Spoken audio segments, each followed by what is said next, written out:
টক দই খেলে কিন্তু সমস্যা নেই।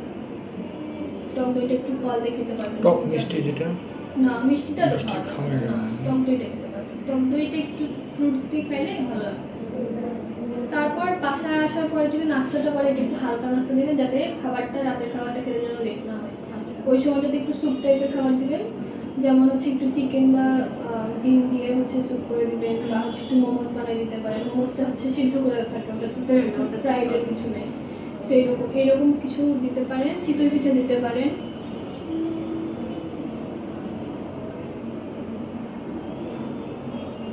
অয়েলি খাবার একটু হ্যাঁ, বা চাপটি বানিয়ে দিতে পারেন ডিম দিয়ে, ডিম যেহেতু পছন্দ করে, বা নুডলস দিতে পারেন।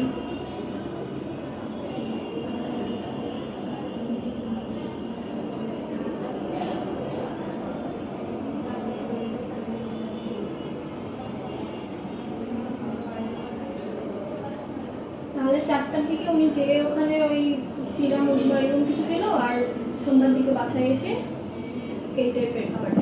কফি খাওয়া যাবে না? কফি খেতে পারবেন যদি আপনি ব্ল্যাক কফি খেতে পারেন, তাও দিনে বারবার না, একবার। আপনি সুগার দিয়ে খেতে পারবেন না, সুগারটা অ্যাভয়েড করতে হবে। যদি সুগার খুবই খেতে ইচ্ছে করে তাহলে আপনি ওই জিরো ক্যাল টাইপের ওগুলো খেতে পারেন, কিন্তু আমরা এটা সবসময় খেতে বলি না। সবসময় খাওয়া যাবে না, কারণ ওগুলোও তো আপনার শরীরের জন্য ক্ষতি করে। ঠিক আছে?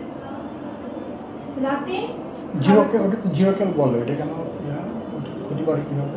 আর্টিফিশিয়াল সুইটনার না, ওটা তো সবসময় এটা খাওয়া তো উচিত না। ওটাতে তো অন্যান্য কেমিক্যাল থাকে। স্টিভিয়া তো ন্যাচারাল, ওটাও কি? স্টিভিয়াটাও কমই খেতে বলা হয়, কারণ কি সুগার জাতীয় খাবারটা ওনার অ্যাভয়েড করতে হবে। আচ্ছা আচ্ছা। রাতের 9টা-10টার দিকে আবার হচ্ছে 2বার রুটি খেতে পারবেন না এখন? হ্যাঁ, খাচ্ছে কেমন মনে হয়? রাতের 9টা-10টায় আবার ওইরকম 2টা রুটি আপনার বাসায় যেরকম বানানো হয় এরকম 2টা রুটি, একদম সকালের মতো করে সবজি, তারপর হচ্ছে লাউ চা খেতে পারবো না? অল্প একটু সব চিনি ছাড়া। সব চিনি ছাড়া হ্যাঁ, একটু খেতে চিনি পারবেন দেবেন না, একটু চিনি খাওয়া যাবে না। আগে সুগারটা কন্ট্রোলে আনেন, তারপর আপনার মাঝে মাঝে মন চাইলে তখন আপনি খেতে পারেন। এখন একটু কন্ট্রোল আনতে হবে, কারণ এটার জন্য আপনার হার্টের প্রবলেমটা তো বাড়তেই হবে। সুগার কন্ট্রোল আনতে হবে, নাহলে আপনার ইমিউনিটিটা কমে যাচ্ছে। ফলে আপনার চোখের সমস্যা, আপনার হার্টের সমস্যা, আপনার কিডনির সমস্যা, আপনার নিউরনের সমস্যা, এগুলো সব কিছু ধরা পড়বে আস্তে আস্তে। কারণ ডায়াবেটিকটা এমন, আপনি যদি কন্ট্রোলে রাখেন আপনি নর্মাল মানুষের থেকেও ভালো থাকতে পারবেন, আর আপনি যদি কন্ট্রোলে না রাখেন আস্তে আস্তে আপনার শরীরে এটা অন্যান্য যে অর্গানগুলো এগুলোর কার্যক্ষমতা কমে যাবে। সেই জন্য তারপর শোয়ার আগে 9টা-10টার দিকে যেহেতু এটা খাওয়া হচ্ছে রাতের খাবার, শুইতে শুইতে কখন ঘুমানো হয়? 1টা 2টা বাজে। তাহলে এতক্ষণ না খেয়ে না থেকে রাতে ঘুমানোর আগে 1 কাপ দুধ, বা হচ্ছে একটু টক দই, বা একটু ছানা, বা একটু বিস্কিট, ক্র্যাকার বিস্কিটগুলো, সবচেয়ে কিছু না থাকলেও ক্র্যাকার বিস্কিটগুলো এগুলো দিতে পারবে। দুধটা যদি এই সময়টাতে না খায় রাতের বেলা, যে অনেকের হয় রাতে খেলে গ্যাসের প্রবলেম, যদি আপনার রাতে খেলে গ্যাসের প্রবলেম হয় তাহলে আপনি এই যে যখন চা কফি খেতে যাচ্ছেন তখন কোনো সময় 1 গ্লাস দুধ খেয়ে নিতে পারেন। ঠিক আছে? আর রাতের বেলা ঘুমানোর আগে অবশ্যই একটু বিস্কিট বা কিছু খেয়ে ঘুমাবেন, কারণ অনেক সময় না খেয়ে থাকলে অনেক সময় দেখা যায় কি সুগার ফল করতে পারে।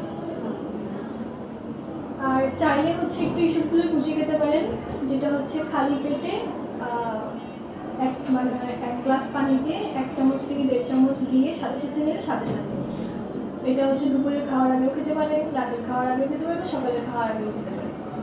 এটা হচ্ছে ভিজিয়ে রাখার কোনো দরকার নেই, গুলিয়ে সাথে সাথে খেতে হবে। এটা আপনার ডাইজেশনের জন্য, ডাইজেশন ভালো হয়। তারপর হচ্ছে খাওয়ার উপর রুচিটা একটু, যেমন ক্ষুধা বেশি লাগে, হ্যাঁ, তো ওনার যেহেতু ওয়েট একটু কমাতে হবে, ওয়েট ম্যানেজমেন্টেও হেল্প করবে, আবার কনস্টিপেশনের প্রবলেম হলে সেটাও হেল্প করবে। এর জন্য ফাইবার জাতীয় খাবারগুলোই বেশি খেতে হবে, শাকসবজি, সালাদ। ঠিক আছে? হাঁটা চলাটা মেইনলি করতে হবে, সুগারটা পুরো অ্যাভয়েড করতে হবে।